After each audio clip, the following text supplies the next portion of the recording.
G Telugu news ప్రేక్షకులకు సంక్రాంతి శుభాకాంక్షలు.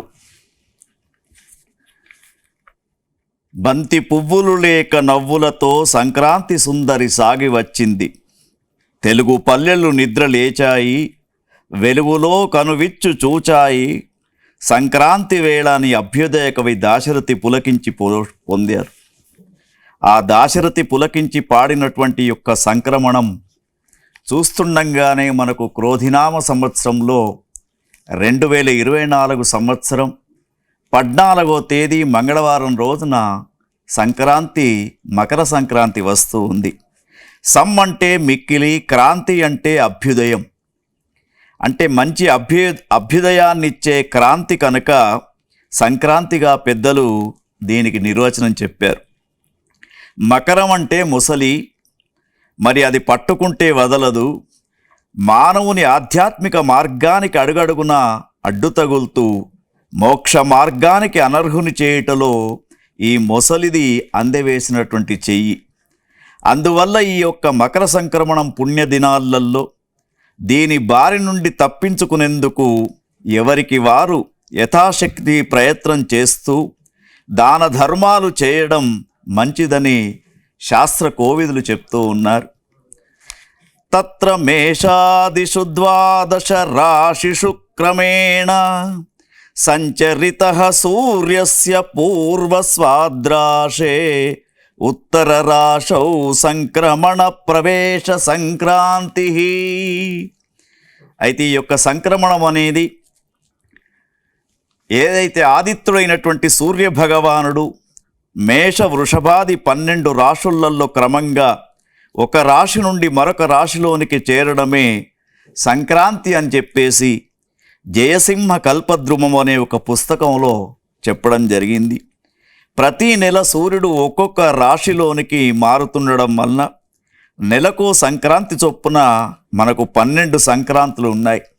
మరి ఈ 12 సంక్రాంతులు కూడా మనకు విశేషమైనటువంటి విషయాలు తెలుపుతూ ఉన్నాయి. క్రాంతి అంటే వెలుగు, సంక్రాంతి అంటే కొత్త వెలుగు. మరి రాశికి 30 రోజుల చొప్పున సంచారం చేస్తూ ఒక రాశి నుంచి మరొక రాశిలోకి సూర్యుడు మారే సమయమే మకర సంక్రమణం అని చెప్పేసి సంక్రాంతి సూర్యుడు ఏ రాశిలోకి సంక్రమణం చేసినా దానిని సంక్రాంతి అనే పిలుస్తూ ఉంటారు. మరి అట్లా మనకు 12 మాసాలలో 12 పేర్లతో సంక్రాంతి పిలువబడుతూ ఉంది. మేష సంక్రమణం మనకు ఆంగ్ల కాలమానం ప్రకారంగా ఏప్రిల్లో వస్తూ ఉంటుంది. ఈ మేష సంక్రమణం రోజున తప్పకుండా ఎవరికైతే జాతకంలో కుజదోషం ఉందో వాళ్ళు మేక వాహనం, అంటే మేక వెండితో చేసినటువంటి మేకను కానీ నిజమైనటువంటి మేకను కానీ దానం చేయాలని చెప్పేసి మేష సంక్రమణం చెప్తూ ఉంది. మరి మేషరాశిలోకి సూర్య భగవానుడు ప్రవేశించిందే మేష సంక్రమణం. తర్వాత వృషభ సంక్రమణం మే మాసంలో వస్తూ ఉంటుంది. ఈ వృషభ సంక్రమణం వచ్చినప్పుడు ముఖ్యంగా గోదానం అనేది చేస్తే మంచి ఫలితం ఇస్తూ ఉంటుందని చెప్పేసి మిథున సంక్రమణము జూన్ మాసంలో వస్తూ ఉంటుంది. షడశీతి అనే మరో పేరు కూడా మిథున సంక్రమణానికి ఉంది.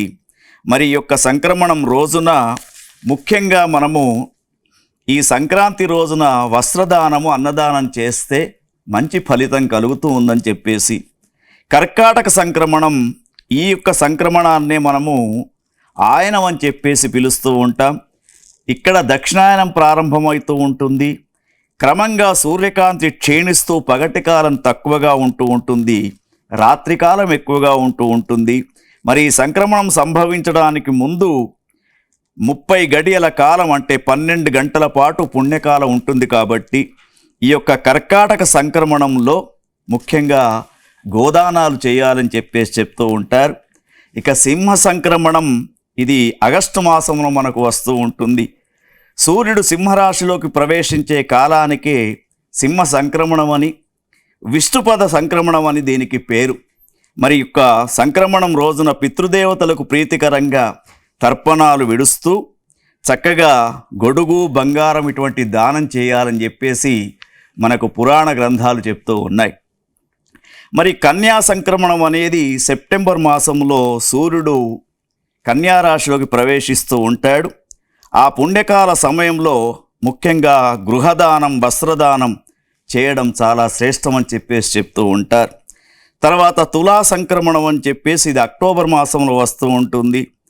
ఇక్కడ ఎవరికైతే గ్రహచార స్థితి బాగా ఉండదో వాళ్ళు పాలు, నెయ్యి, పెరుగు దానాన్ని చేయాలని చెప్తూ ఉంటారు. వృశ్చిక సంక్రమణం నవంబర్ మాసంలో వస్తూ ఉంటుంది. మరి ఈ వృశ్చిక రాశిలోకి సూర్య భగవానుడు ప్రవేశించినప్పుడు దాన్ని విష్ణుపదం అని చెప్తూ ఉంటారు. ఈ వృశ్చిక సంక్రమణం రోజున దీపదానం అనేది చాలా శ్రేష్టంగా చెప్తూ ఉంటారు. తర్వాత ధనుస్ సంక్రమణం అనేది డిసెంబర్లో వస్తూ ఉంటుంది.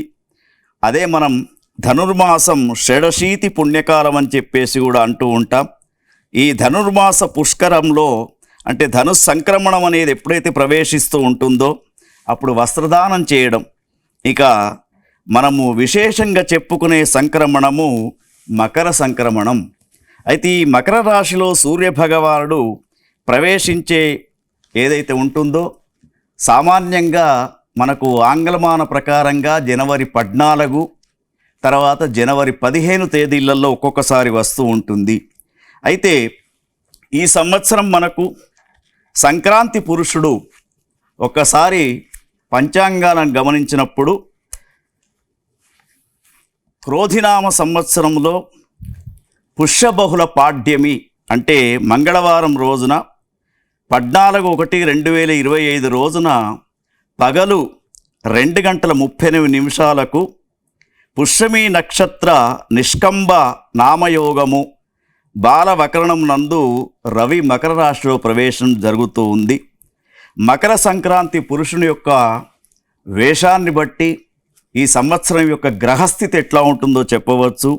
మరి ఆ పురుషుడు ఎట్లా ఉన్నాడు అంటే ముఖ్యంగా సంక్రాంతి పురుషుని యొక్క స్వరూపం చూస్తూ ఉంటే 3 శిరస్సులతో, 2 ముఖాలతో, 4 నాలుకలతో, 3 నేత్రాలతో, పొడవైనటువంటి చెవులు, ఎర్రని దంతాలతో, పొడవైనటువంటి ముక్కుతో, 8 బాహువులతో, 2 పాదాలు, వికృతమైనటువంటి నల్లని శరీర ఛాయ కలిగి 100 యోజనాల ఎత్తు, 12 యోజనాల వెడల్పు, భీకరాకారంతో మకర సంక్రాంతి పురుషుడు ప్రవేశిస్తూ ఉన్నాడు.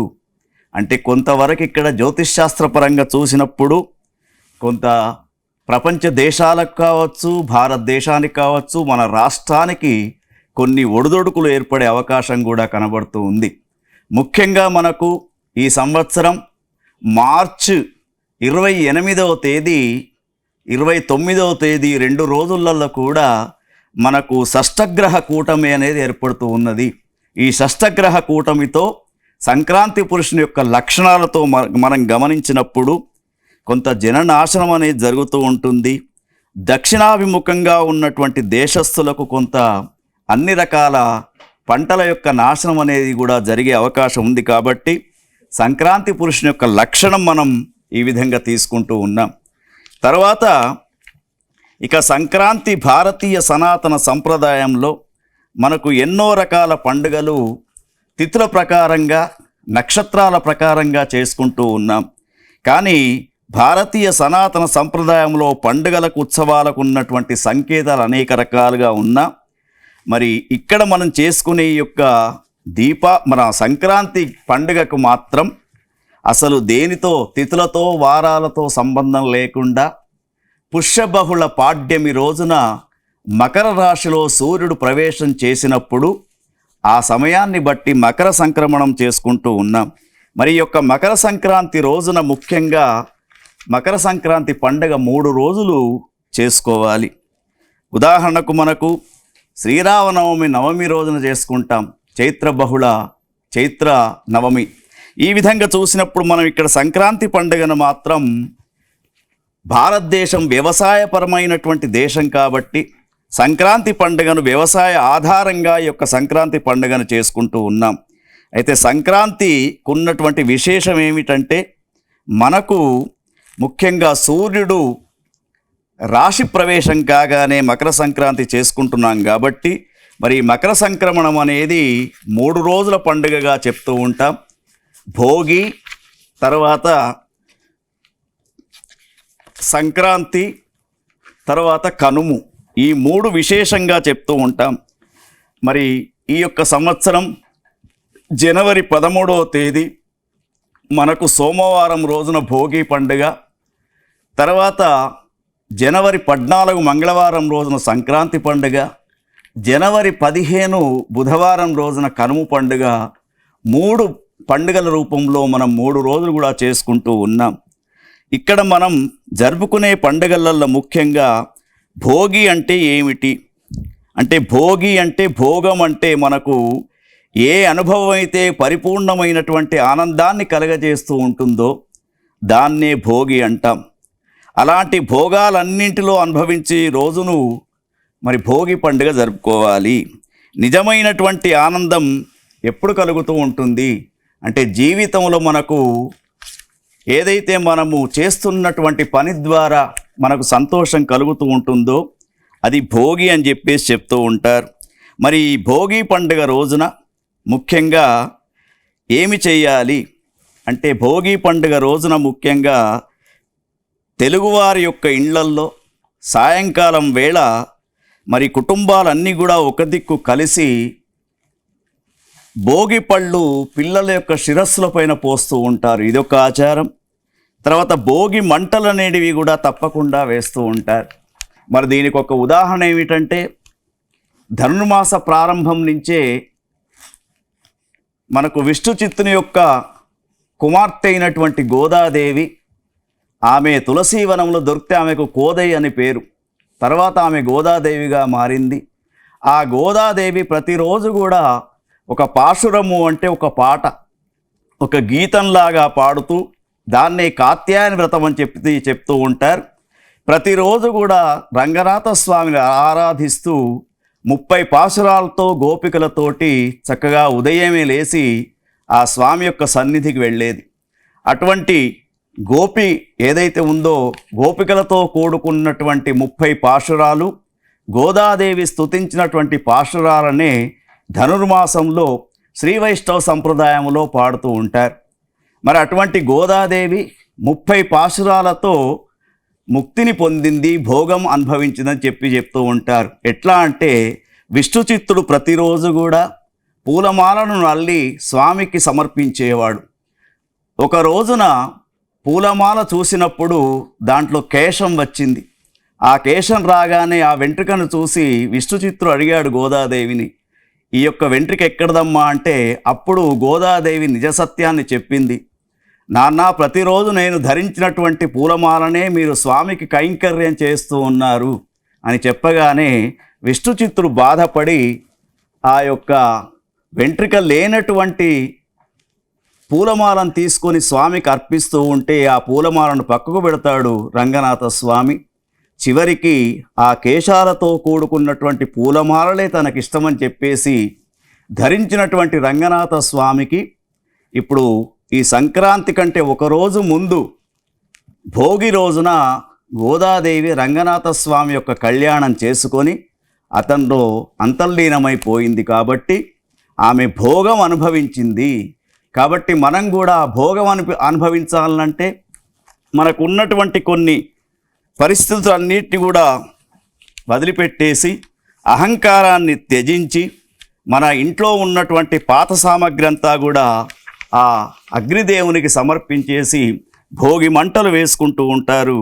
అదే భోగి పండుగ. తర్వాత విష్ణు భగవానుడు వామనమూర్తి అవతారం ఎత్తి బలిచక్రవర్తిని పాతాళానికి పంపినటువంటి రోజు కూడా భోగి అని చెప్తూ ఉంటారు. కాబట్టి భోగాన్ని అనుభవించే మనందరికి కూడా భోగి పండుగ చక్కని ఆయురారోగ్య ఐశ్వర్యాలు ఇవ్వాలని కోరుకుందాం.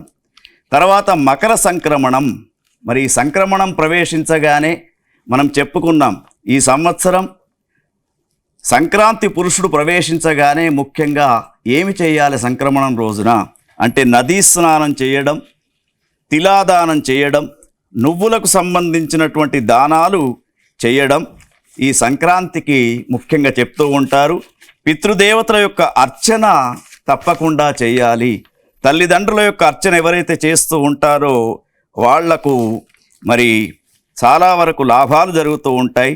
ముఖ్యంగా ఈ 3 రోజులు కూడా ముచ్చటైనటువంటి పండుగ అయినటువంటి ఈ 3 రోజులు సత్వ రజస్తమో గుణాలను వదిలిపెట్టాలని చెప్పేసి చెప్తూ ఉంది.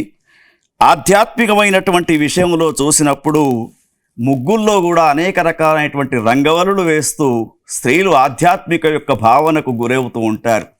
మరి ఈ ముగ్గులు వేయడంలో మనకు ముగ్గు పెట్టేటప్పుడు ఆ యొక్క మహిళలు, స్త్రీలు, బాలికలు వాళ్ళు వేసే యొక్క గీతను ఎంత సన్నగా గీస్తూ ఉంటారో దాన్ని బట్టి వాళ్ళ యొక్క వ్యక్తిత్వం అనేది, వాళ్ళ యొక్క గుణాలనేది కూడా పరిశీలన చేస్తూ ఉంటారు. ఈ యొక్క పూర్వకాలం నుంచి వస్తున్నటువంటి ఏదైతే ఉందో ముగ్గులు వేయడం అనే సంస్కారం ఏదైతే ఉందో దీని ద్వారా శారీరకమైనటువంటి వ్యాయామంతో పాటు మరి చక్కని చురుకుదనం అనేది కూడా ఏర్పడుతుంది. కాబట్టి రంగవల్లులు వేయడం అనేది, ముగ్గులు వేయడం అనేది మనకు ఈ 3 రోజులు చేసే పని. ముఖ్యంగా ఆధ్యాత్మికమైనటువంటి విషయాన్ని తీసుకుంటూ ఉంటే గొబ్బెమ్మలను పెడుతూ ఉంటారు. ఈ గొబ్బెమ్మలు ఆవు పేడతో చేసి వాటిపైన చక్కగా మరి కొన్ని మొక్కలను పెట్టి ఆ గొబ్బెమ్మలను పెట్టి చుట్టూరుగా మధ్యలో ఒక పెద్ద గొబ్బెమ్మను పెడతారు. ఆ పెద్ద గొబ్బెమ్మనే గోదాదేవి అని చెప్పేసి, మరి గొబ్బెమ్మ అనే పేరు ఎందుకు వచ్చింది అంటే అలనాడు శ్రీకృష్ణ పరమాత్మ గోపికలతో ఏదైతే రాసక్రీడలు చేశాడో ఆ గోపికలే గొబ్బెమ్మలుగా మారాయి, గోపికలనే గొబ్బెమ్మలని చెప్పేసి అంటూ ఉంటారు. అటువంటి మరి ఈ గొబ్బెమ్మలను ఆరాధన చేస్తూ ఆ గొబ్బెమ్మలనే భోగి మంటలలో కాల్చడం అనేది ఒక విశేషంగా చెప్తూ ఉంటారు.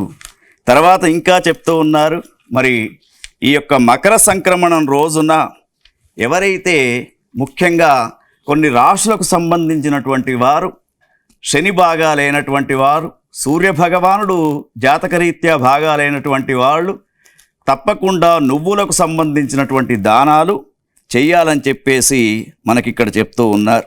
తర్వాత ఇంకొక విషయం ఏమిటంటే ఈ మకర సంక్రమణం రోజున, భోగి రోజున అనేకమైనటువంటి అంటే ఇప్పుడు కాలం మారుతున్నా కొద్ది కొన్ని తక్కువ అయిపోయినాయి, కానీ పూర్వకాలంలో చూసినప్పుడు గంగిరెద్దులు, సన్నాయి మేళాలు, హరిదాసులు వీళ్ళంతా కూడా వచ్చి హరికీర్తనలు పాడుతూ దానాన్ని స్వీకరించే అలవాటు ఉండే.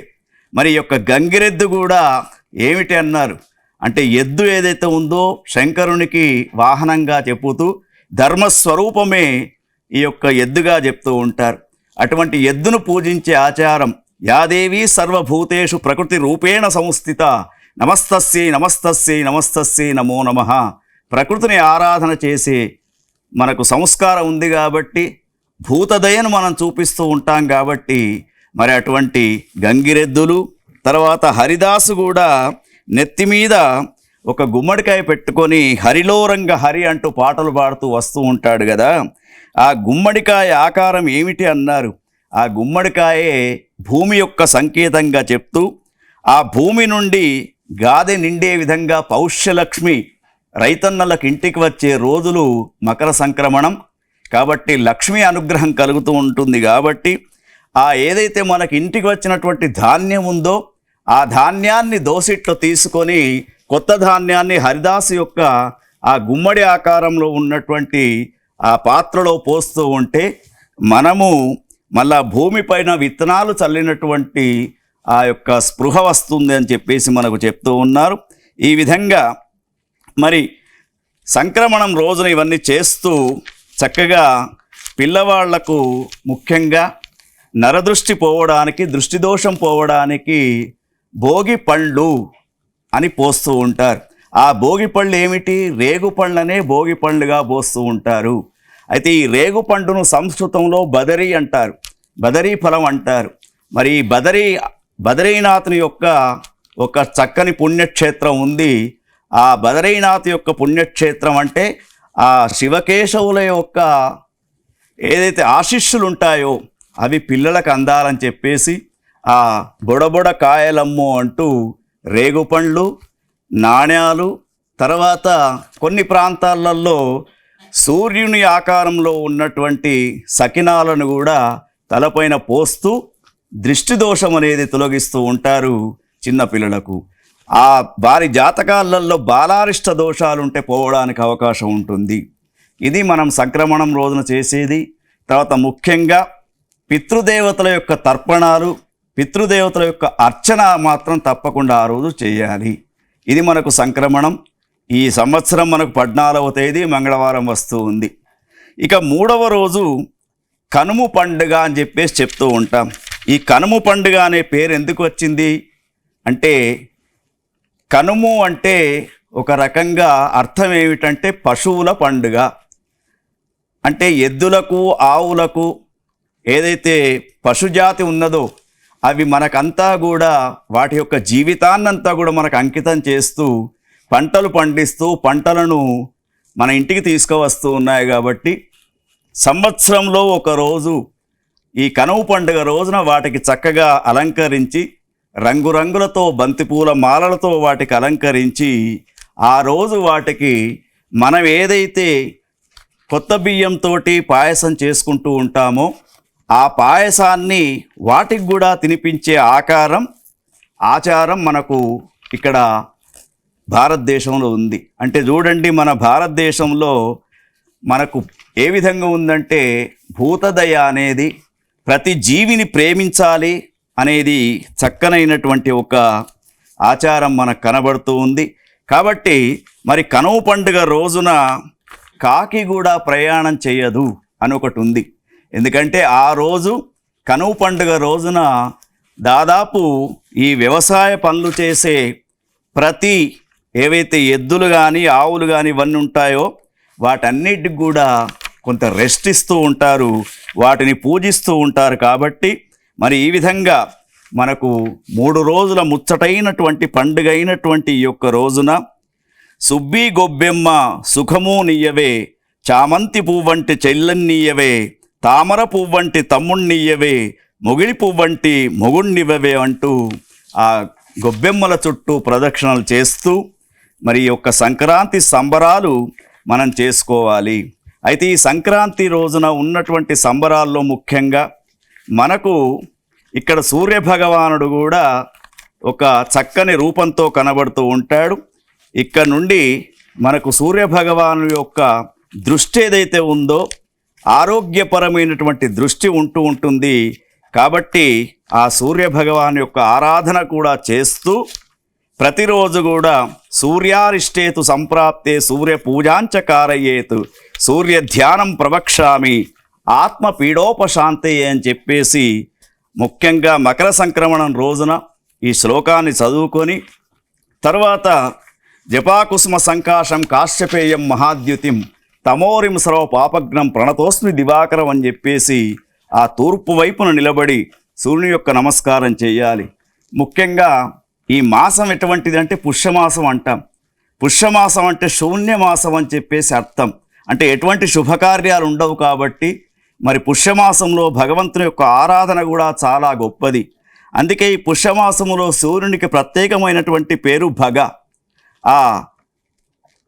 మరి అతడు భగనామంతో తన రథం పైన సంచరిస్తూ అరిష్టనేమి అనే గంధర్వుడు, పూర్వచిత్తి అనే అప్సరస, ఊర్ణ నామక యక్షకుడు, కర్కోటకుడు అనే సర్పము, ఆయు అనే ఋషి వీటన్నిటిని తీసుకొని చక్కగా రథం పైన ప్రయాణం చేస్తూ అతడు మనకు కిరణాలను ఇస్తూ ఉంటాడు. కాబట్టి ఈ భగాదిత్యుడు సూర్యభగవాన్ యొక్క 7వ స్వరూపంగా మనం పుష్యమాసంలో అతన్ని ఆరాధన చేస్తూ ఉన్నాం. కాబట్టి మరి సూర్యభగవాను యొక్క ఏదైతే ఆశీస్సులు మనకు ఉంటూ ఉంటాయో ముఖ్యంగా బోన్స్కు సంబంధించినటువంటి వ్యాధులు ఏవి కూడా ఉండవు. కాబట్టి మరి ఈ సంవత్సరం మనమంతా కూడా ఈ యొక్క సంక్రాంతి పండుగను ముచ్చటగా చేసుకుంటూ ఆ భగవంతుని కృపకు మనమంతా కూడా పాత్రలమైతూ ఓం తత్సత్.